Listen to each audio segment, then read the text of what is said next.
Bonjour, c'est Anne. Aujourd'hui, je voudrais vous parler. Alors, jusque-là, j'ai toujours fait des vidéos dans l'optique de mieux vendre sur Etsy ou de bien vendre sur Etsy, et on va maintenant rajouter une couche parce que si votre but c'est de développer une activité qui vous permettra de vivre, donc vivre de vos créations, vivre du fait main, vivre de votre artisanat, eh bien, vous vous êtes sans doute rendu compte que vendre sur Etsy, c'était pas exactement la solution à tous vos problèmes immédiats. Alors, ce qui est important, j'en ai déjà parlé dans une autre vidéo que je vais lier sur cette vidéo, ça sera probablement quelque part là-haut. J'ai déjà parlé des différentes plateformes sur lesquelles on peut vendre. Ce que je voudrais faire aujourd'hui, attendez, je vais changer juste l'angle un peu de ma caméra. Voilà. Parce que quand même, il faut que je vous le montre. Là, les broches que je porte, elle est là. Voilà. Que j'ai faite moi-même. Avec une perle en verre de ma création. Voilà. Voilà, ça c'est fait. Je voudrais donc vous faire partager ma propre expérience des différentes plateformes sur lesquelles on peut créer des sites marchands et des boutiques donc, et voir un petit peu avec vous quels sont les avantages et les inconvénients. Donc, on est d'accord, les plateformes comme Etsy, ça a un avantage, c'est que ça draine déjà un public important. Et puis, ce qu'il faut apprendre sur Etsy, c'est comment diriger les gens vers vos propres boutiques. En même temps, ça n'est pas si simple que ça en a l'air, et il y a beaucoup de compétition.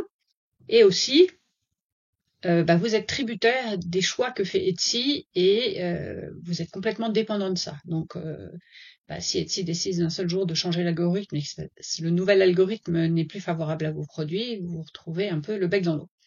Donc, développer votre propre boutique qui soit dépendante d'aucune plateforme, c'est toujours quelque chose d'intéressant. Simplement, je voyais l'autre jour dans le groupe que j'anime, donc Vendre du fait main sur Facebook, quelqu'un qui disait oh là là, Etsy en ce moment, voilà, je m'en sors pas, donc je vais créer ma propre boutique et puis ça va remplacer. Alors oui et non. D'abord, il faut savoir que quand on crée sa propre boutique sur un site externe, on n'a pas, personne ne sait qu'elle existe, à commencer par les moteurs de recherche comme Google par exemple. Donc personne n'y va. Donc, certes, vous avez votre propre boutique, mais vous n'avez pas de trafic du tout. Développer le trafic, donc il y a des choses à faire pour développer le trafic. Ça prend entre 1 année et 2 ans. Donc, si vous envisagez de développer votre boutique et de l'ouvrir là maintenant pour remplacer à cette saison, à Noël, les ventes que vous n'aviez pas sur Etsy, c'est déjà trop tard. D'accord? Donc, ce qui est important, c'est de le faire à l'avance, avant que vous en ayez vraiment besoin, avant que ça devienne crucial. Donc, démarrez là, maintenant, cette nouvelle boutique. D'accord? Commencez à y réfléchir maintenant. Sachez que pour l'instant, je parle uniquement du référencement naturel, c'est-à-dire si vous mettez en place votre boutique, que vous y mettez des produits, que ces produits, vous les référencez correctement, Google va commencer à les voir. Mais entre le moment où Google va commencer à les voir et le moment où vous allez apparaître dans les résultats de recherche suffisamment pour avoir des ventes, il va s'écouler entre 1 et 2 ans, même si vous faites tout bien, si vous n'avez pas les moyens d'acheter de la pub à grande échelle. Et si vous n'avez pas les moyens d'acheter de la pub à grande échelle, ce qui est le cas d'à peu près tous les artisans, acheter de la pub à petite échelle, c'est quelque chose d'extrêmement compliqué et qui amène pas forcément des ventes. Donc, il vaut mieux compter au départ sur le référencement naturel, mais le référencement naturel ne se fait pas du jour au lendemain, ça prend des mois, voire des années.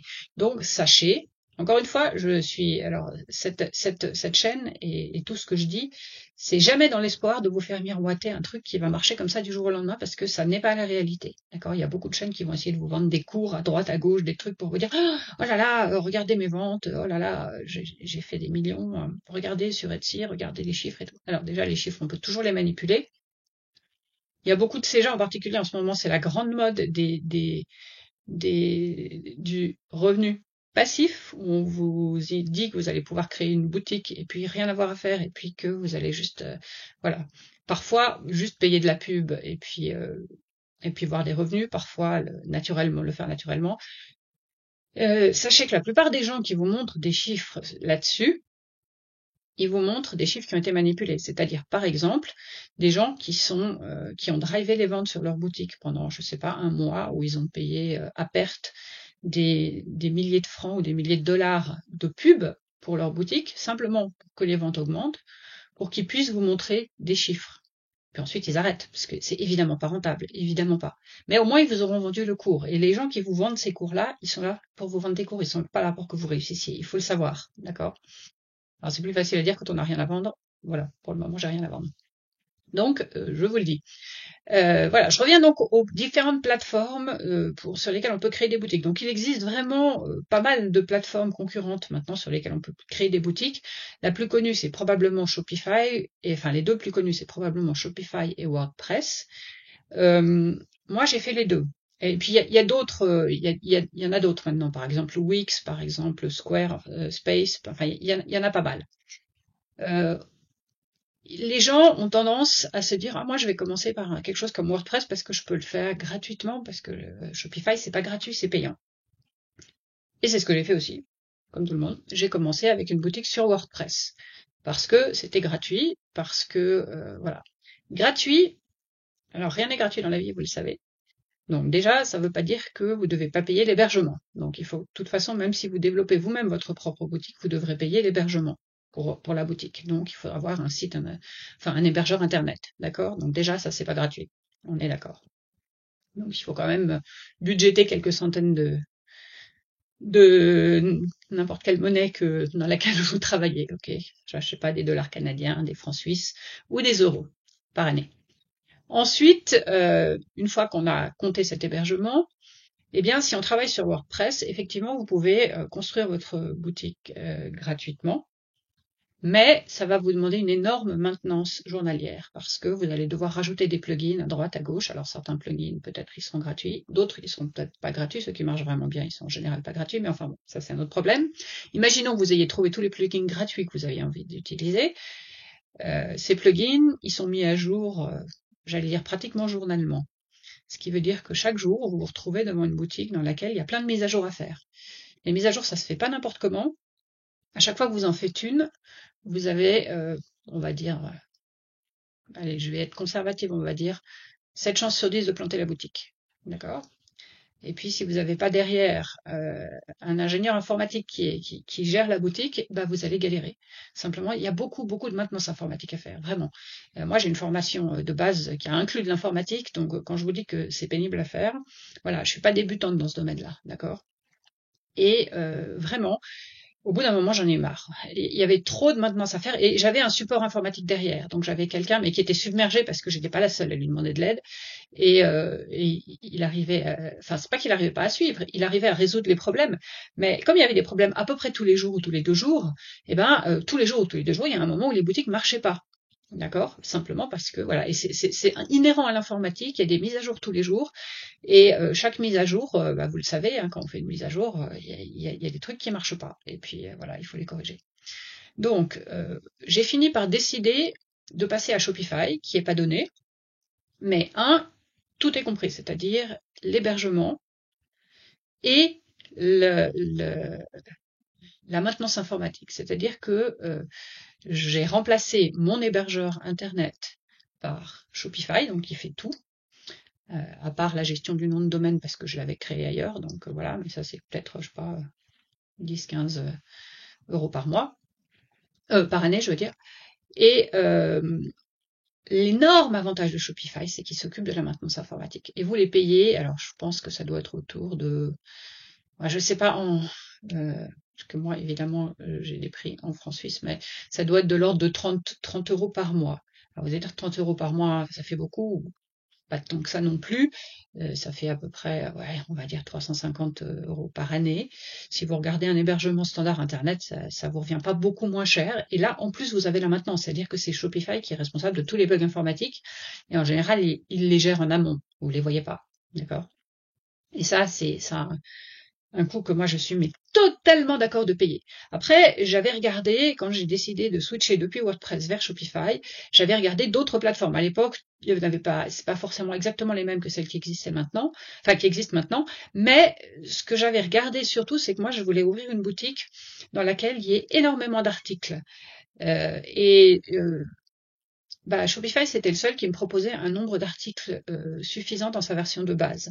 Parce que les sites comme Wix et tout ça, il y avait un nombre d'articles gratuits très restreint. Et ça suffisait pas pour moi, du tout. Donc il faut vraiment regarder toutes les étapes de ce que vous allez voir faire. Après, il y a aussi... Shopify, c'est vraiment des sites qui sont développés pour vendre. Donc, ils font vraiment un effort colossal sur le développement, sur le fait d'avoir des sites qui sont, et ça c'est très très important, qui sont correctement compatibles avec les portables, parce que maintenant, je dirais en tout cas, les 3/4 du trafic euh, sur les boutiques se passe via les appareils portables, donc les tablettes ou les smartphones. Et si vous n'avez pas un site qui est correctement conçu, eh bien, vous allez rater des ventes simplement à cause de ça, parce que votre site, il va pas être correctement réactif quand il est sur une plateforme mobile. Et ça, c'est très, très important. Donc, Shopify, ils sont vraiment experts dans ce domaine-là. En plus, ils ont... alors, le reproche qu'on fait souvent à Shopify, et qui, à mon avis, est pas du tout justifié, c'est qu'une fois qu'on a payé l'hébergement de base, on doit acheter des plugins supplémentaires si on veut faire des choses différentes. Alors, il y a certaines choses, effectivement, où il va falloir faire acheter des plugins supplémentaires, donc vous payez une somme supplémentaire par mois qui peut aller de quelques dollars à quelques dizaines de dollars. Mais maintenant, Shopify a intégré depuis une nouvelle mise à jour des thèmes qu'ils ont proposés l'année dernière, a intégré une énorme partie de ces choses pour lesquelles avant il fallait rajouter des plugins directement dans le thème de base. Donc si vous prenez le thème de base gratuit Shopify, gratuit ça veut dire vous êtes dans le plan de base, vous avez droit à ce thème-là qui s'appelle Dawn. Vous avez déjà énormément de fonctionnalités qui sont maintenant incluses et sur lesquelles il n'y a plus besoin de rajouter des plugins dans ce thème de base. Vraiment. Ensuite, les choses pour lesquelles vous allez devoir payer, c'est des choses sur lesquelles vous devriez payer ailleurs aussi.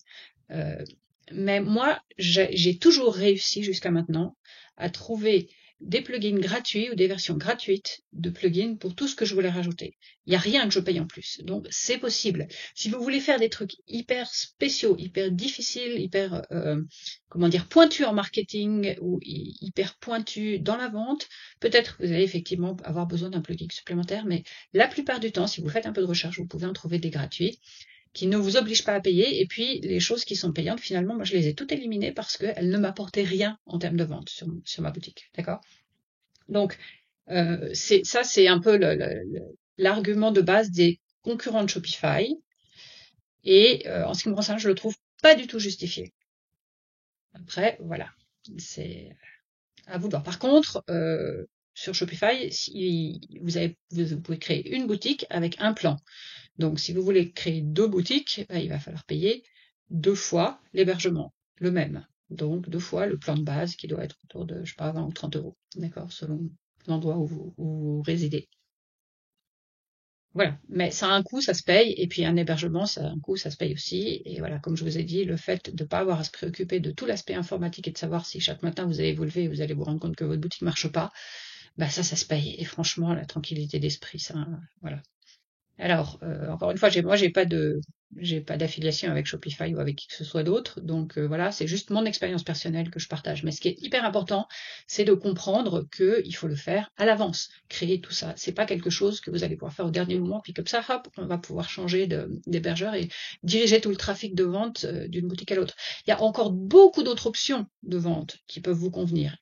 Les ventes en direct, bien entendu, les salons, les marchés artisanaux, les marchés de créateurs, tout ça, évidemment, il faut en profiter.